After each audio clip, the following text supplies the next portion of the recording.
Bonjour et bienvenue pour ce nouveau numéro spécial dont on reparle, le format qui résume l'actualité des sujets évoqués sur la chaîne. Et pour cet épisode, on va encore une fois parler de Blue Origin et plus précisément d'une annonce récente. Néanmoins, avant de commencer, j'aimerais vous signaler qu'il y aura très bientôt un épisode sur les stations spatiales privées et touristiques. Il viendra, normalement, après un épisode sur les sursauts radio rapides et sur une mission finnoise. Ainsi, pour ne pas le manquer, je ne peux que vous inviter à vous abonner. Sur ce, revenons-en à Blue Origin. Ceux-ci ont en effet annoncé la création du projet de station spatiale Orbital Reef. Cette station serait ainsi une station dédiée au tourisme spatial et fait donc relativement penser au projet d'Axiom Space.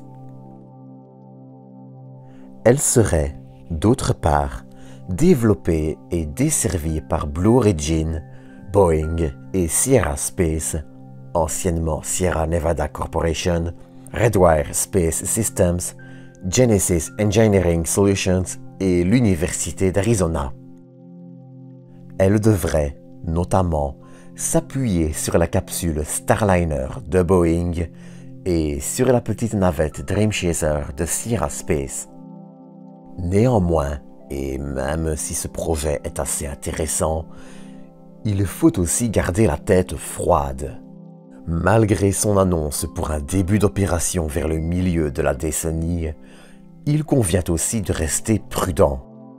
Développer une station spatiale est un sujet vaste et complexe qui implique aussi beaucoup de retard et de surcoûts. Et cela marche d'ailleurs pour tout appareil spatial de façon générale. Il suffit de voir la Starliner de Boeing et ses récentes difficultés dont le vol devra encore attendre plusieurs mois. La Dream Chaser souffre, d'ailleurs, elle aussi, de retard.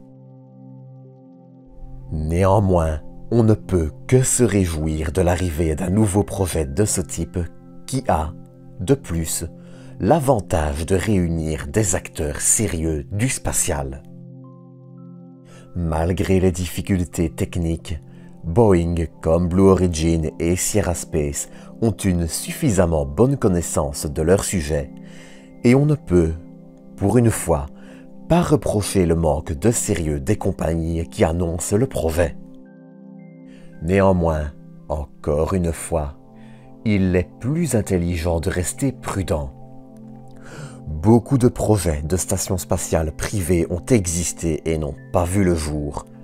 Et, même s'il est trop tôt pour savoir quel destin attend Orbital Reef, la prudence n'est pas non plus du luxe. Le défi est complexe à relever, les difficultés nombreuses, et le manque d'expérience dans le domaine des stations spatiales est, malgré tout, présent. Néanmoins, on ne peut qu'espérer et leur souhaiter le plus de succès possible. Et je ne peux que vous donner rendez-vous dans quelques jours pour une nouvelle vidéo. Je vous donne donc rendez-vous samedi à 19 h pour une nouvelle vidéo. Et d'ici là, prenez soin de vous, prenez soin des autres. Et à bientôt pour une nouvelle dose d'espace.